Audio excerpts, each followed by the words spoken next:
जिस शहर की ठंडी हवाओं और हसीन बंगलों ने सदियों तक बादशाहों का दिल बहलाया, वही शहर आज पूरी दुनिया में हिंदुस्तान की जदीद सोच और मॉडर्न टेक्नोलॉजी का सबसे बड़ा परचम लहराए खड़ा है।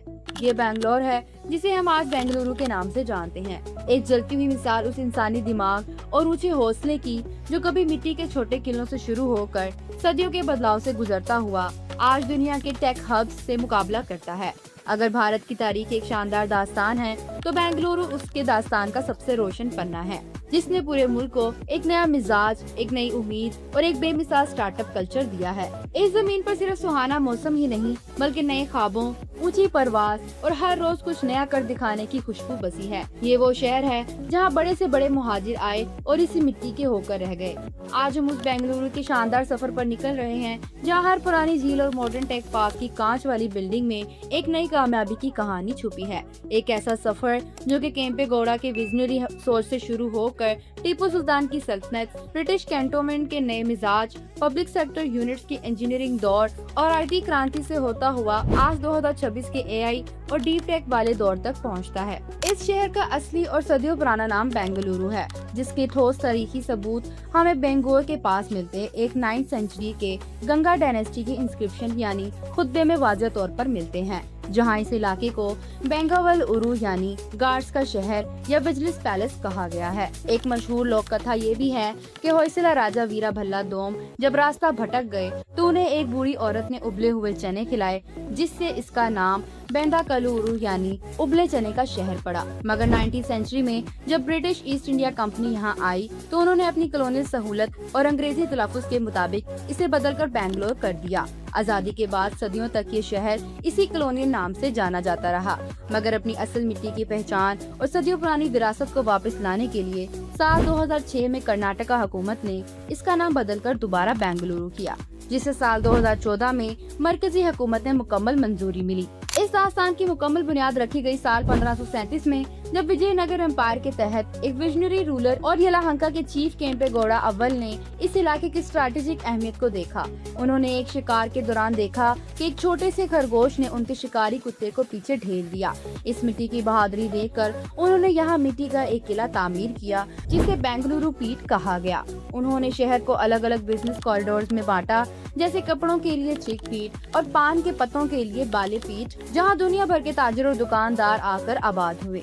चूँकि बेंगलोर किसी बड़ी नदी के किनारे नहीं बसा था, इसलिए पानी की किल्लत को दूर करने के लिए केम्पेगौड़ा अव्वल ने यहाँ लाखों गैलन्स पानी जमा करने के लिए एक केम्पाबुदी कीरे, धर्माबुदी केरे और अजूर लेक जैसे सैकड़ों तालाब और झीलों का एक शानदार इंटरकनेक्टेड निजाम बनाया, जिसने इस मिट्टी को हमेशा के लिए भरपूर और सरसब्ज कर दिया। 18वीं सदी के दरमियान में ये शहर मैसूर के बाअसर सिपा सलार हैदर अली और उनके बेटे टाइगर ऑफ मैसूर यानी टीपू सुल्तान के हाथ में आया, जिन्होंने बेंगलोर को एक अहम मिलिट्री आउटपोस्ट बनाया। टीपू सुल्तान ने पुराने मिट्टी के किले को पत्थरों से दोबारा बेहद मजबूत और बुलंद बनाया, जिसे आज हम बेंगलोर फोर्ट के नाम से जानते हैं। उन्होंने यहाँ के किले के अंदर इस्लामिक और हिंदू आर्किटेक्चर का एक हसीन मिलाप पेश करते हुए एक आलीशान टेकवुड पैलेस भी बनवाया, जो आज भी अपनी खूबसूरती बयान करता है। टीपू सुल्तान को कुदरत और बोटनी से बहुत मोहब्बत थी, इसलिए उन्होंने 240 एकड़ पर तालबाग बोटेनिकल गार्डन जैसी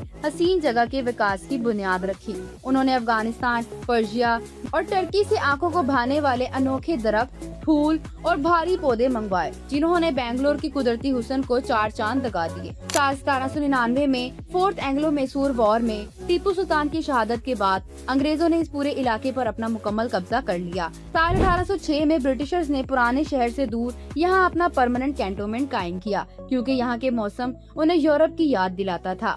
उन्होंने पुराने कंजेस्टेड पीठ से बिल्कुल अलग एक नया जदीद शहर बसाया, जहाँ वाइड रोड्स, बड़े bungalows, Gymkhana clubs, majestic churches और सरसब्ज पार्क्स बनाए गए, जैसे एमजी रोड, ब्रिगेड रोड और क्यूबन पार्क। बेंगलोर की इस बेहतरीन ठंडी और सुहानी क्लाइमेट की वजह से पूरे इंडिया से रिटायरमेंट के बाद लोग यहाँ बसने लगे, जिससे ये शहर पेंशनर पैराडाइज और अपनी सरसब्ज हरियाली की वजह से गार्डन सिटी के नाम से पूरी दुनिया में मशहूर हो गया। साल 1905 में बेंगलोर ने एक ऐसा तारीखी कारनामा अंजाम दिया जिसने सबको हैरान कर दिया। ये पूरे एशिया का पहला ऐसा शहर बना जहां सड़कों पर बिजली की रोशनी चमकी।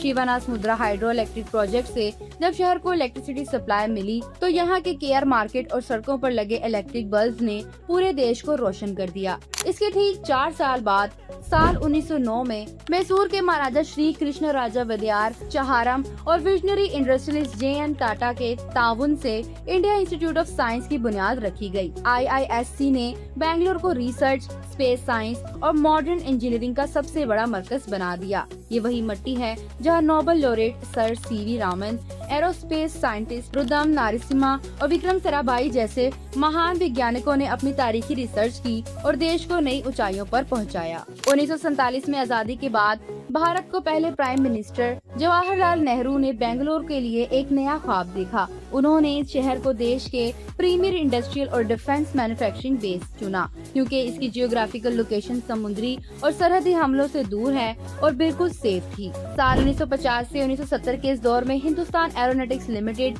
BHEL, इंडियन टेलीफोन इंडस्ट्री और भारत इलेक्ट्रॉनिक जैसे बड़े पब्लिक सेक्टर जायंट्स का हेड ऑफिस यहाँ खुले। इसके बाद साल 1969 में यहाँ देश की सबसे बड़ी स्पेस एजेंसी ISRO का जन्म हुआ। इन सरकारी फैक्ट्रीज, लैब्स और प्रीमियर रिसर्च सेंटर ने देश भर से टॉप क्लास इंजीनियर्स, मैथमेटिशियंस और साइंटिस्ट को बेंगलोर बुलाया। इस एजुकेटेड और स्किल्ड मैन पावर ने आने वाली मॉडर्न IT रेवोल्यूशन के लिए एक मजबूत और मुकम्मल जमीन तैयार कर दी। साल 1980 से 1990 का वो सुनहरा दौर आया जिसने बेंगलोर को हमेशा के लिए बदलकर सिलिकॉन वैली ऑफ इंडिया का ताज पहना दिया। इस IT क्रांति का असली आगाज साल 1985 में हुआ जब global tech giants Texas instrument ने बेंगलुरु में अपना पहला सॉफ्टवेयर डिजाइन सेंटर और R&D ऑपरेशन शुरू किया। इसके बाद बेंगलुरु की अपनी मिट्टी से निकले 2 बड़े देशी IT जायंट्स इन्फोसिस और विप्रो ने यहाँ पूरी दुनिया को सॉफ्टवेयर मार्केट पर राज करना शुरू कर दिया। साल 1991 के माशी सुधार के बाद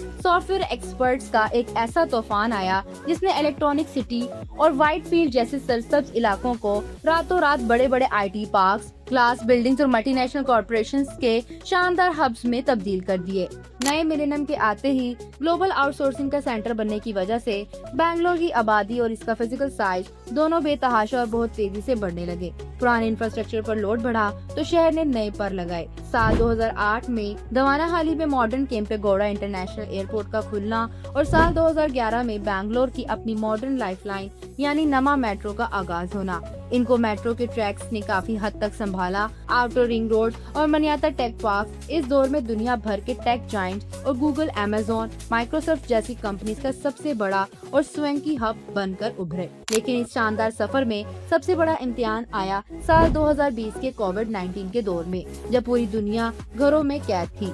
तब इस बेंगलोर ने देश की डिजिटल बैकबोन बनकर सबको संभाला। यहाँ की टेकीज ने रातों रात दुनिया का सबसे बड़ा वर्क फ्रॉम होम इंफ्रास्ट्रक्चर खड़ा किया, जिसे ग्लोबल बैंकिंग और हेल्थ केयर सिस्टम बिना रुके चलते रहे। सिर्फ इतना ही नहीं, जब ग्राउंड लेवल पर ऑक्सीजन और बेड्स की किल्लत हुई तो यहाँ के यंग माइंड्स ने लाइव बेड ट्रैकर्स और इमरजेंसी वेब एप्स बनाकर हजारों जानें बचाई। आरोग्य सेतु से लेकर वैक्सीन लॉजिस्टिक तक बैक एंड तैयार करके बेंगलुरु ने साबित कर दिया कि मुश्किल चाहे जितनी बड़ी हो, इस शहर का दिमाग और जज्बा कभी लॉक नहीं हो सकता। साल 2015 से 2025 के दरमियान बेंगलुरु दुनिया का तीसरा बड़ा और भारत का नंबर 1 स्टार्टअप कैपिटल बन गया।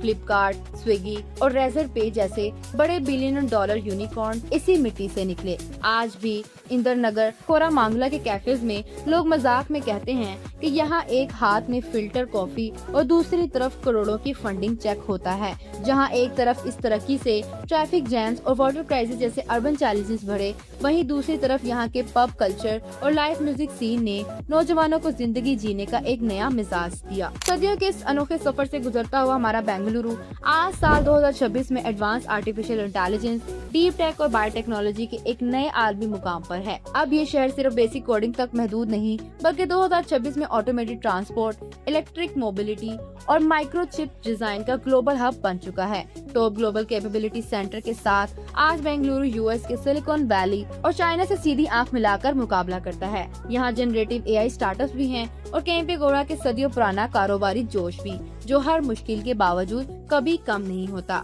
ये बेंगलोर है जहाँ की हवाओं में आज भी कामयाबी का नशा और टेक्नोलॉजी की रफ्तार है और मिजाज में हर नए आने वाले को अपनाने की वही सदियों पुरानी मिठास और अपनापन है। ये वो शहर है जिसने सदियों की तारीख में बड़े से बड़े बदलाव और ग्लोबल चैलेंजेस के सामने कभी झुकना नहीं सीखा, सिर्फ नए और बेहतरीन आइडियाज के साथ आगे बढ़ना और दुनिया को चौंकाना सीखा है। अगर आप भी स्टार्टअप कैपिटल की हिम्मत, इसकी जिंदा दिली और इसके इस शानदार तारीखी सफर से मोहब्बत करते हैं तो ये वीडियो उन लोगों तक जरूर पहुँचाएं जो बैंगलोर के असली जज्बे को समझते हैं। मुझे कमेंट्स में जरूर बताएं बैंगलोर की इस पूरी तारीख में आपको कौन सा दौर सबसे ज्यादा इंस्पायरिंग लगा और आपका फेवरेट स्पॉट या कोई आइकॉनिक कैफे कौन सा है जिसके बिना आपका बेंगलुरु का सफर हमेशा अधूरा लगता है। वीडियो को लाइक करें, दोस्तों के साथ शेयर करें और चैनल को सब्सक्राइब करना बिल्कुल मत भूलना। मिलते हैं जल्द एक और जबरदस्त और अनोखी दास्तान के साथ। तब तक के लिए खुश रहें, सेफ रहें।